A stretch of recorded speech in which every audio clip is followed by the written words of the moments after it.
अगला प्रश्न है प्रश्न संख्या 3। श्लोक का नाम अन्वयम पूर्यत, अर्थात नीचे जो श्लोक दिए हुए हैं इन श्लोकों का अन्वयन करके और इन श्लोकों के अंदर जो दिए हुए रिक्त स्थान है, जो रिक्त स्थान दिखाई दे रहे हैं, इनको हमको भरना है।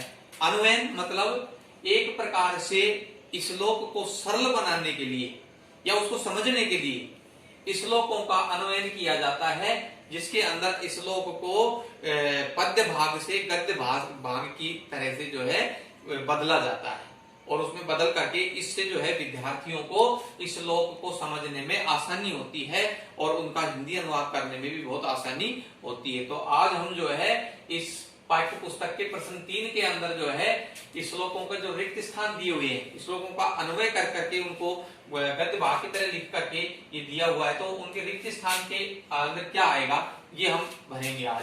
तो देखिए, रात्रि रिक्त स्थान शोभते, सृष्टि शोभते रिक्त स्थान वाणी, फिर रिक्त स्थान जीवनम रिक्त स्थान शोभते। तो इसके अंदर जो है ये रिक्त स्थान दिए हुए हैं, इन रिक्त स्थानों के अंदर क्या पद आएगा, आज हम इन पदों को अन्वयन करके इसके अंदर भरेंगे। तो देखिए किस प्रकार से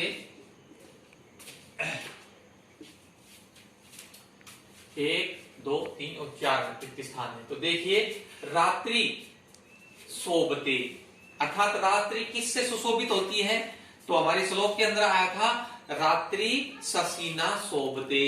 तो हम रिक्त स्थान में क्या भर देंगे, इसके अंदर भर देंगे हम शशीना।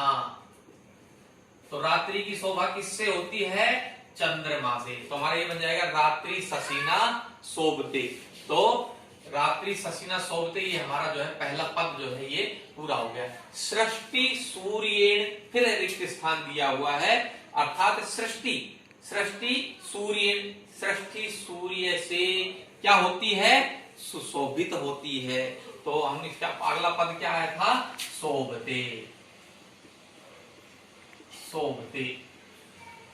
ठीक है। अभी क्या बन जाएगा, सृष्टि की शोभा सूर्य से होती है, सृष्टि सूर्य शोभते, ठीक है। फिर है वाणी, फिर रिक्त स्थान, और वाणी की शोभा किससे होती है, तो उसके अंदर आया था कि वाणी सत्येन शोभते। तो इसके अंदर आ जाएगा सत्येन, और ये हो गया वाणी की शोभा सत्य बोलने से होती है। फिर अगला पद है जीवनम शोभते, और जीवन की शोभा किससे है, सदाचारेण। क्या आया था, सदाचारेण जीवनम शोभते, अर्थात जीवन की सार्थकता या जीवन की सुंदरता इसमें है सदाचरण में। तो इस प्रकार से हमने इस श्लोक का, पहले श्लोक का जो है अन्वयन कर दिया, और अब ये एक सरल रूप में बन गया हमारे सामने, और अब इस सरल रूप को हमको समझने में भी आसानी रहेगी कि रात्रि की शोभा शशि से, सृष्टि की सूर्य से, वाणी की शोभा सत्य बोलने से होती है, ठीक उसी प्रकार से सदाचरण से जीवन की शोभा होती है। यथा एकेन अपीन पुष्पितेन, अब इसमें रिक्त स्थान दिया हुआ है। फिर सुवृक्षेण तत् सर्वम वनम भवति रिक्त स्थान, तथा रिक्त स्थान कुलम सुपुत्रेण भासितम भवति सुगंधिना। यथा एकेन अपि पुष्पितेन, और अगला पद इसमें क्या आया था, पुष्पितेन सुगंधिना,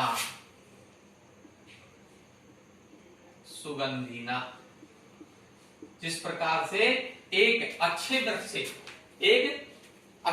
से पुष्पितेन खिले हुए वृक्ष से, सुगंधिना जो सुगंध देने वाला होता है, सुगंधिना सुवृक्षेण तत् सर्वम वनम भासितम, सुशोभित वह वन जो है सुशोभित होता है, भासितम भवति होता है, तथा कुलम सुपुत्रेण भासितम भवति। तो कहता है कि भवति तथा सर्वम,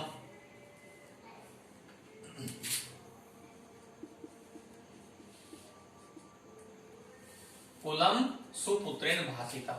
तो ये क्या हो गया, इसका मतलब जिस प्रकार से एक अच्छे वृक्ष से, सुगंधित वृक्ष से पुष्पित वृक्ष से संपूर्ण वन का जो क्षेत्र है वो शोभा पाता है या खिल जाता है, सुंदर दिखाई देता है। ठीक उसी प्रकार से एक अच्छे पुत्र से पूरा कुल, पूरा परिवार, पूरा खानदान जो है वो शोभायमान होता है, इज्जतदार बनता है। अगला है तीसरा, समुद्रेषु रिक्त स्थान वृथा। रिक्त स्थान भोजनम वृथा रिक्त स्थान, दानम वृथा दिवा अपि च रिक्त स्थान वृथा अस्ति। तो इसका मतलब ये हो गया समुद्रेषु वृथा, तो समुद्रों के लिए व्यर्थ क्या है, बेकार क्या है, वृष्टि, बरसात। समुद्रों में तो बहुत ही अथाह पानी होता है और उसको और पानी की क्या जरूरत है, तो उसके लिए बरसात बेकार है। तो समुद्रों के लिए वृष्टि बेकार होती है। ठीक है, समुद्रेषु वृष्टि वृथा, अर्थात समुद्रों के लिए बरसात बेकार है। और भोजनम, भोजन किसके लिए बेकार है, जिसका पहले से ही पेट भरा हुआ है, जो पहले से ही परिपूर्ण है, जिसको और खाने की आवश्यकता नहीं है, उसको आप किसी भी प्रकार का के व्यंजन ला करके दे दीजिए, नाना प्रकार के व्यंजन भी उसके लिए जो तृप्त है बेकार है। तो इसके लिए वृथा भोजनम तृप्तेषु, तृप्तेषु जो तृप्त है, जिसकी भूख शांत हो चुकी है, उसके लिए भोजन बेकार है। फिर है वृथा रिक्त स्थान दानम, और दान किसके लिए बेकार है, पैसे वाले के लिए। अगर किसी बहुत बड़े पैसे वाले को एक छोटा आदमी, एक गरीब आदमी पैसे का दान करे तो वो उसके लिए बेकार है, व्यर्थ है। उस पैसे वाले की नजरों में उस पैसे की कोई भी कीमत नहीं होती। तो भोजनम वृथा, वृथा दानम किसके लिए, धनाढ्येषु,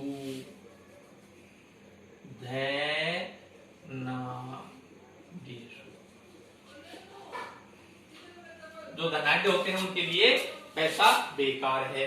दानम वृथा दिवा अपि च, दीपो, और दिन में जो है दीपक जलाना बेकार है, वृथा अस्ति, बेकार है। तो इसी प्रकार से ये क्या बन गया, समुद्रों के लिए अत्यधिक वर्षा वृष्टि जो है बेकार है, तृप्त के लिए भोजन जो है बेकार है, जिसका पेट भरा हुआ है। वृथा धनाढ्येषु दानम, और दान जो है वो पैसे वाले के लिए बेकार है, और दिन में दीपक जलाना बेकार है, व्यर्थ है। अगला है यस्य रिक्त स्थान प्रज्ञा नास्ति शास्त्रम तस्य किम रिक्त स्थान, लोचनाभ्याम रिक्त स्थान दर्पणे किम रिक्त स्थान। अगला है जिसकी यस्य प्रज्ञा, स्वयं की प्रज्ञा नहीं है, जिसके पास जो है स्वयं की प्रज्ञा नहीं है, बुद्धि नहीं है। यस्य स्वयं प्रज्ञा ना अस्ति शास्त्रम तस्य किम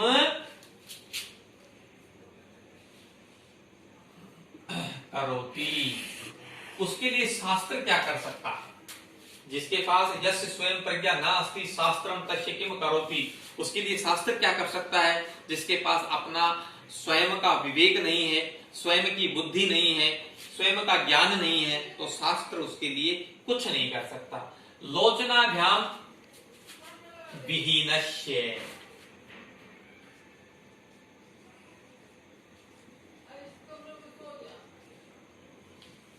दर्पण है किम, आंखों के अंधे के लिए दर्पण क्या कर सकता है, अर्थात दर्पण कुछ नहीं कर सकता। और किम करोति कहता है स्वयं प्रज्ञा नास्ति शास्त्रम तस्य किम करोति, लोचनाभ्याम विहीनस्य दर्पण है किम, लोचनाभ्याम विहीनस्य दर्पण है किम करिष्यन्ति। तो यहां पर आ जाएगा करिष्यन्ति। जो आंखों के अंधे होते हैं उनके लिए जो है दर्पण कुछ नहीं कर सकता। ठीक है, अगला है अंतिम और पांचवा, निशा शशीना रिक्त स्थान नभ्य, शशीना रिक्त स्थान च विभाति कमलम। रिक्त स्थान पय है, फिर है रिक्त स्थान सर है, पैसा कमले। अर्थात ये कहता है कि निशा शशीना और निशया शशी, निशया शशि, अर्थात कहता है कि निशा शशिना, रात्रि की शोभा शशि से चंद्रमा से होती है और चंद्रमा की शोभा जो है वह रात्रि से होती है। निशया शशि, नभे और शशिना और निशया, निशया च विभाति कमलम। ठीक है, फिर है पय है और पय से पहले पयसा, पैसा पय, और फिर अगले रिक्त स्थान में है, कहता है कि निशा शशिना, निशया शशि, नभे शशिना, निशया च विभाति कमलम पैसा, पय है कमलेन।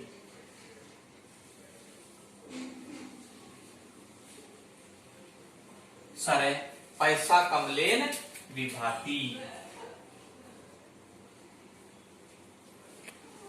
एक बार हम इस श्लोक को, इस श्लोक के अन्वय को थोड़ा सा एक बार फिर से पुनः देखेंगे।